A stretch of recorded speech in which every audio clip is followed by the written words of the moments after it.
me tienen idea, porque a los que mandan no les cabresteo, porque despreciando las huellas ajenas, sé abrirme camino para ir donde quiero. A partir de este momento usted sintoniza un programa que tratará temas del poder real. Ya queda con ustedes su conductor, Dr. Gustavo Salla. Que soy duro de boca. Buen día, ¿qué tal, amigos? Que la justicia funcione bien no es un problema solamente de los abogados. No es un problema de los ciudadanos que están actualmente inmersos en algún conflicto judicial. Es un problema de todos, porque nadie está libre de tener una situación conflictiva que tenga que dirimirse ante el sistema judicial uruguayo. Y sucede que el sistema judicial uruguayo está pasando por uno de los peores momentos históricos. Es decir, esta fuerza política en el gobierno, que tanto criticó en su momento el sistema judicial de la década del 70, que tanto criticó, por supuesto, con fundamentos, el sistema judicial de la época de la dictadura militar, llegó al país para establecer un sistema judicial peor que lo que criticó. Bueno, eso caracteriza a esta fuerza política. Ese travestismo ideológico, político, axiológico, moral, no en balde de un acto de masas del 26 de marzo de 1971 en la explanada con una movilización histórica, a 46 años termina en una pequeña reunión entre compas. Pero volviendo al tema del sistema judicial, hay una ley reciente, la ley 19.485, que constituye el paroxismo de lo horroroso, de lo desastroso, de lo inconstitucional en materia jurídica del país. Para su análisis hemos convocado al fiscal Enrique Viana Ferreira, un hombre que ha estudiado la Constitución en forma muy profunda, muy detallada y fundamentalmente muy leal. ¿Por qué quiero destacar esa cualidad excelsa que es la lealtad? Porque precisamente a nivel de los más importantes constitucionalistas académicos del país, se ha perdido lealtad en el estudio de la Constitución. Los constitucionalistas más emblemáticos del país se han constituido en funcionales, en instrumentales a las flagrantes, grotescas y horrorosas violaciones de la Constitución que ha consumado este gobierno. No es fácil, por lo tanto, convocar a un constitucionalista leal, que además tiene un profundo conocimiento de la Constitución. Por eso le damos la bienvenida a Enrique Viana Ferreira, fiscal de adolescente de segundo turno, que tiene un interés personal, directo, legítimo, sobre esta ley, cuyo análisis realizará en breve y que ustedes podrán ir entendiendo, a pesar de ser una ley con aspectos muy técnicos, por qué el doctor Salle la llama la partida de defunción del Estado de Derecho en el Uruguay. Bienvenido, Enrique. ¿Qué tal? Gracias, Gustavo, muy amable. Yo te dejo los micrófonos sí. para que tú realices Sí, la exposición mía, abiertamente. Sí, la idea mía es de irlo conversando contigo porque creo que hay muchos razonamientos que se pueden expresar de distinta manera.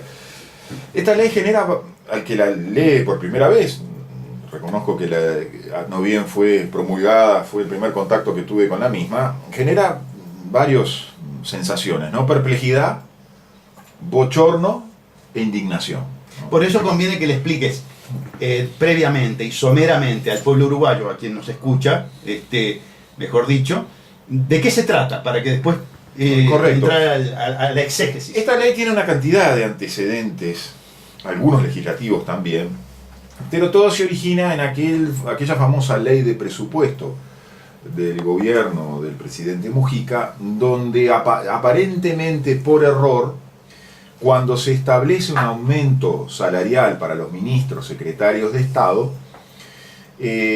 aparentemente por error, yo estoy convencido de que no hubo un error, pero bueno, digamos que después se alegó el error, se olvidaron de que existían normas en la ley orgánica, por ejemplo, normas en la ley orgánica de la Judicatura que establecían la equiparación.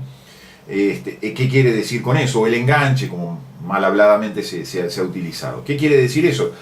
Que en la medida que se aumentaban los sueldos de los ministros de Estado, también había que aumentar a los ministros de la Suprema Corte de Justicia, los del Tribunal de lo Contencioso Administrativo, del Tribunal de Cuentas, en fin. Y así sucesivamente, al aumentarle a los ministros de la Corte, había que aumentar a toda la escala de la pirámide judicial, a los ministros del tribunal, a los jueces letrados. Allí se enganchaban las fiscalías, allí se enganchaban las defensorías, en fin. O sea que el disponer en la ley de presupuesto un aumento generaban una serie en escalada de otros aumentos a otros funcionarios. Lo que se dijo fue, no, nosotros solo previmos las partidas presupuestales en esa ley de presupuesto para pagar a los ministros del gobierno. No a toda esa otra escala, no nos dimos cuenta, nos equivocamos, erramos. Bueno, los jueces, el Poder Judicial, inmediatamente tomó esa disposición y se autopagó los aumentos esos durante un periodo creo que de 3 meses, pero claro, el presupuesto no estaba previsto y para hacerse cargo de esos sueldos, y en determinado momento dejó de pagar, eso generó un conflicto, el gobierno saca una ley común, no una ley de presupuesto, donde interpreta ese artículo, la ley 18.738, la menciono porque va a tener influencia en las consideraciones que vamos a hacer a continuación. A partir de eso, allá por el 2012, un conjunto de jueces, casi la totalidad del Poder Judicial, es una cifra, yo nunca vi la cifra exacta, pero creo que 50 jueces se presentan en una sola demanda, planteando la inconstitucionalidad de esa ley, argumentando razones de forma y de fondo. De forma, no es una ley de presupuesto. Entonces, primero, no es una ley interpretativa, porque no puede haber una ley interpretativa, sino que es una ley modificativa que provoca una rebaja de los sueldos de una ley que es presupuestal.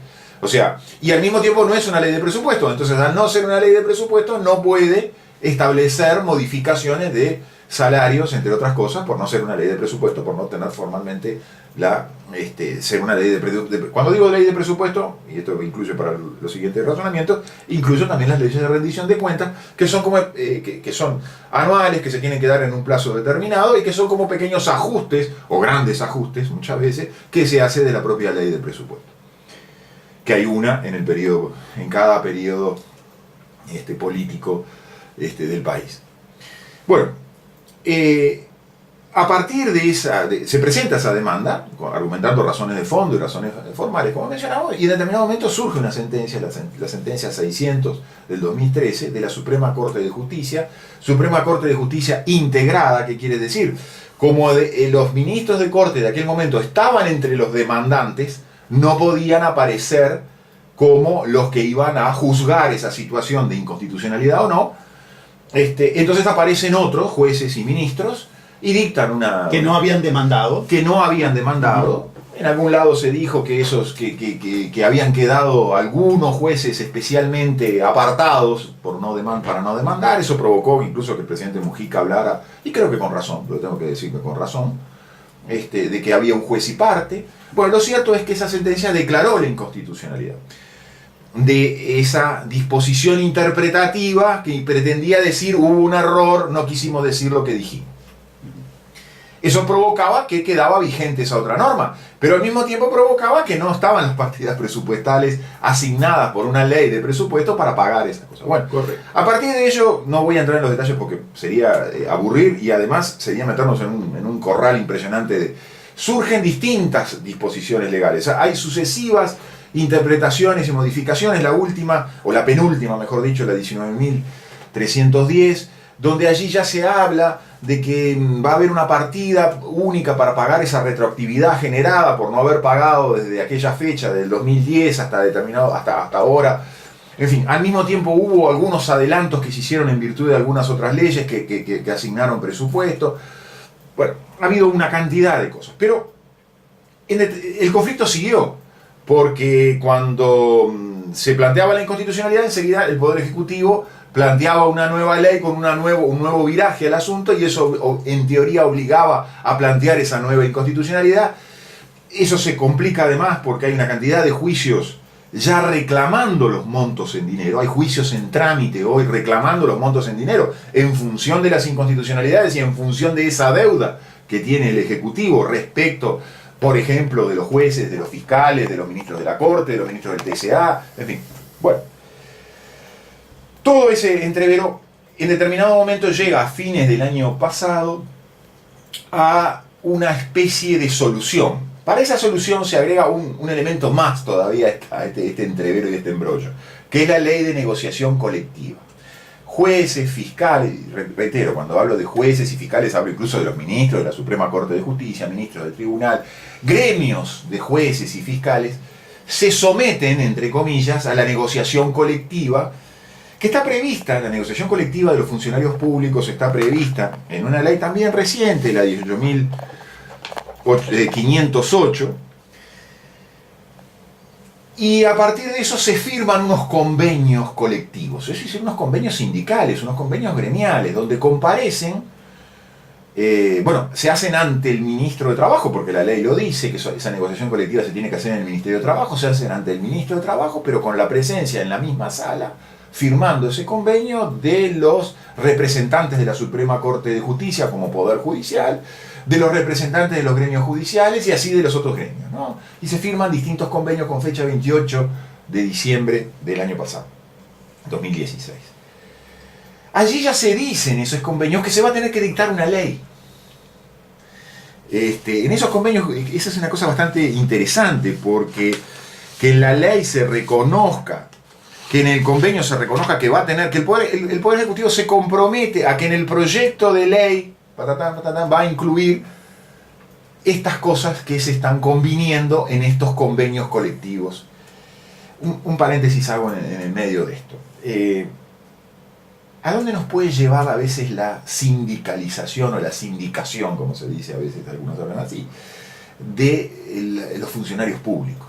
Yo puedo aceptar, siempre se discutió históricamente en el Uruguay si los funcionarios públicos tenían derecho a la huelga y previamente si tenían el derecho a agremiarse. Recuerdo que insignes juristas como Couture y Sayagues Lazo se oponían radicalmente a eso. ¿Por qué? Porque partían de la base que el Estado, éramos todos, que el Estado en definitiva no podía hacerse paro a sí mismo. En fin, una cantidad de consideraciones jurídicas y de rango constitucional, muchas de ellas. Eso quedó en el olvido, ¿no? Obviamente, como otras cosas, tantas otras cosas de esos dos maestros del derecho. Pero lo cierto es que el Uruguay, sumándose a convenciones de la OIT y a alguna otra convención, aceptó la posibilidad de la negociación colectiva, aceptó que aquello que siempre se decía, que la huelga era un derecho gremial, no era solo para la actividad privada, sino que también podría comprender a los funcionarios públicos. Es más, yo puedo hasta compartir que si estamos hablando de un funcionario de ANCAP, un funcionario de OCE, o aún algún funcionario de alguno de los ministerios, sea posible la agremiación y la sindicalización. Ahora, en los propios convenios de la OIT que cita esta ley de la negociación colectiva, hacen referencia de que los estados podrán exceptuar, que lo deja en manos de los estados, aquellos cargos de alto nivel que tengan poder de decisión. Entonces a uno le queda un poco la perplejidad. Está bien que un funcionario de OCE se agremie, tenga un gremio y reclame por sus mejoras salariales. Ahora, ¿es equiparable esa situación a lo de los jueces y de los fiscales? Bueno, lo dejo como un interrogante.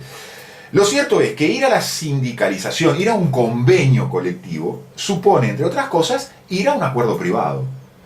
Como consecuencia de este acuerdo privado, que incluye aspectos, obviamente, de remuneración, salariales, de dinero, de plata contante y sonante, y que está en función de los juicios planteados, esos que decíamos, este convenio tiene también la naturaleza de un acuerdo transaccional, de una transacción extrajudicial. Porque esta transacción extrajudicial se va a hacer valer ante los juzgados donde se tramitan los procesos.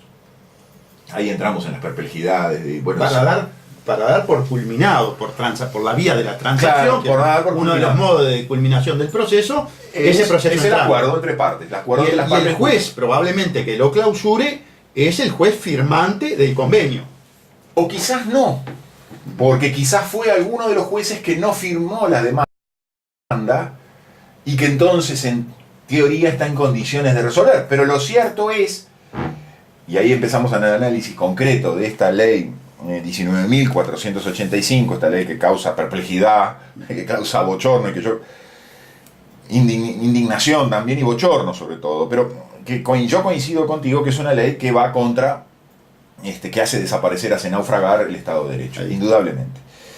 ¿Qué es lo que se hace con esta ley que ya estaba prometida en estos convenios? Lo que se hace son varias cosas al mismo tiempo, pero empecemos. Son cuatro grandes cosas las que se hacen. Primero, se desnaturaliza el concepto de ley. No es una ley, una norma general y abstracta, sino que es una ley a la medida. ¿A la medida de qué? De un convenio colectivo, sindical, gremial y de una transacción. Entonces lo que hace es refrendar esas transacciones que se hicieron, son más de una, pero que se hicieron allá el 28 de diciembre del 2016, en cumplimiento del convenio, o sea que vean si es una ley a la medida, una ley para el caso concreto, y al mismo tiempo establece una serie de reglas que se suman a esa suerte de ratificación del convenio. Bien, Enrique, pero me gustaría que le explicaras a la gente qué característica tiene que tener la ley por definición constitucional. La ley, por definición constitucional, tiene que ser general y abstracta. Claro, tiene que tener la característica de ser una norma general y abstracta. Alguien me podrá decir, bueno, pero hay leyes que dan una pensión graciable a fulanito de tal. Sí, es la utilización autorizada por la Constitución para que se use el ropaje de la ley para otorgar determinados beneficios, para obtener de esa manera la aprobación parlamentaria para determinadas circunstancias. Con autorización constitucional. Con autorización constitucional expresa. Ahí está. Pero lo cierto es que las normas, las leyes, como esta, como debió pretenderse en cualquier ley de estas características, tienen que ser normas generales y abstractas. No para un caso determinado, no para un caso concreto, no a la medida de una situación concreta. Hay quienes dicen que las leyes a la medida traen dos consecuencias. Primero, no son una ley. Tres consecuencias. Primero, no son una ley. Son un acto administrativo, porque es un acto autoritario, se dice. Es un acto dictado por el poder, disfrazado, vestido de ley. Pero es un acto administrativo autorizante o aprobante de una situación concreta.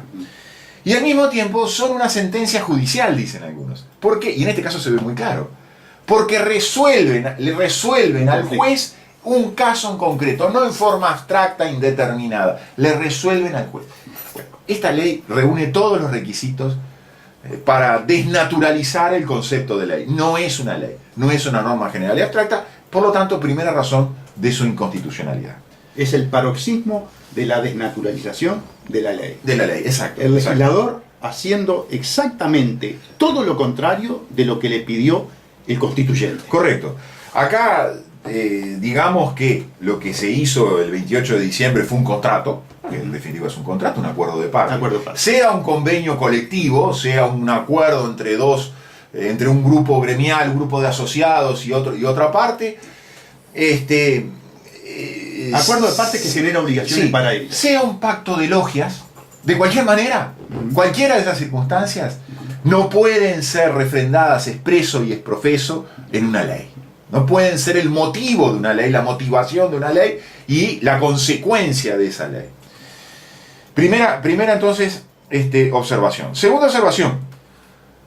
Se estipulan, adoptando refrendando esos convenios colectivos y a su vez estableciendo nuevas reglas que hacen también a cómo se va a organizar el pago de dinero para determinados jueces y fiscales, se estipulan este tipo de asignación de dinero. Hay una partida única y por un lado que pretende cubrir parte, porque no es la totalidad de esa retroactividad de dinero que se le debe a jueces y fiscales, y hay una partida salarial que se le llama partida específica, o sea que va a ir en un rubro aparte, que es el aumento salarial. Bueno, es dinero, son dotaciones, son remuneraciones, son sueldos, como dice la Constitución. Bueno, ¿cuál es la ley que puede establecer dotaciones, remuneraciones de esa característica? Es la ley presupuestal.